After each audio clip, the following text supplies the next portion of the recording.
اگر کوئی اجنبی جو کہ مذہب کے متعلق کچھ نہیں جانتا کسی مسلمان سے پوچھے اور وہ مسلمان کہہ دے کہ وہ مسلمان نہیں کسی بھی وجہ سے، تو ایسے مسلمان کی شرعی حیثیت کیا ہوگی؟ کیا وہ مسلمان نہیں رہا یا اس کو تجدید ایمان کرنا ہوگی تاکہ مسلمان رہے؟ مشاہدے میں آیا کہ کچھ لوگ جب اکٹھے بیٹھے ہوں تو اپنے آپ کو انگریز یا عیسائی بتاتے ہیں تاکہ سوسائٹی میں ان کو اونچے درجے کا سمجھا جائے۔ ایسے لوگوں کی شرعی طور پر کیا حیثیت ہے؟ کیا وہ مسلمان ہی رہیں گے اور نہیں تو ان کو کیا کرنا چاہیے؟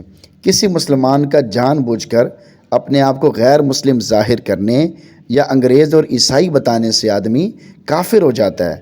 تاہم کسی شخص کے کافر ہو جانے کا حکم اس کے کہے گئے الفاظ اور اس سے وضاحت کے بعد ہی لگایا جا سکتا ہے، کیونکہ تکفیر کے معاملے میں نہایت احتیاط لازم ہے۔ مختلف الفاظ پر مختلف حکم ہوتا ہے، اس لیے ان الفاظ کو دیکھا اور سنا جانے کے بعد ہی تفصیلی فیصلہ جاری کیا جا سکتا ہے۔